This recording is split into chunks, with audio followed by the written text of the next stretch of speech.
கடலூர் மாவட்டம் சிதம்பரம் அருகே அறுவடை செய்த நெல்லை அதிகாரிகள் கொள்முதல் செய்யாததன் காரணமாக ஆயிரக்கணக்கான மூட்டைகள் தேக்கமடைந்ததால் விவசாயிகள் கவலையடைந்துள்ளனர்.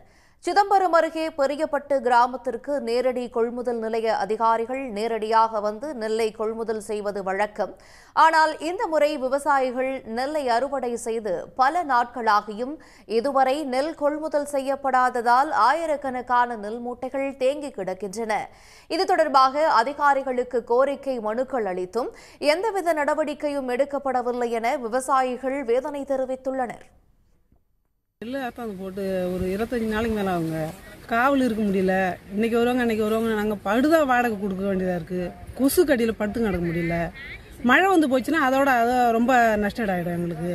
இது உடனடியே வந்து எடுத்தாங்கன்னா பரவாயில்ல. நெல் எங்களுக்கு கொட்டி 20 நாள் ஆகுது. நெல் கொட்டிய இது வரைக்கும் வந்து நெல்லை போடவில்லை. கேட்டால் நாளைக்கு வருது. நாங்கள் படுதா வாடகை ஒரு நாளைக்கு ஒரு 1000-2000 வருது சார். நாங்கள் திருப்பி நல்ல இதுக்கு இந்த நெல்லை போட்டு முடிக்கிறது எப்போ வருவாங்களே தெரியாது. மழை வர்றதுக்கு முன்னே போடும்படி கேட்டுக்கொள்கிறோம். விவசாயிகள் நலனை கருத்தில் கொண்டு கடலூர் மாவட்ட நிர்வாகம் உடனடியாக தலையிட்டு நெல் மூட்டைகளை கொள்முதல் செய்ய நடவடிக்கை எடுக்க வேண்டும் என பெரியப்பட்டு கிராம விவசாயிகள் கோரிக்கை விடுத்துள்ளனர். உடனுக்குடன் செய்திகளை தெரிந்து கொள்ள சன் நியூஸ் பெல் ஐகானை கிளிக் பண்ணுங்க.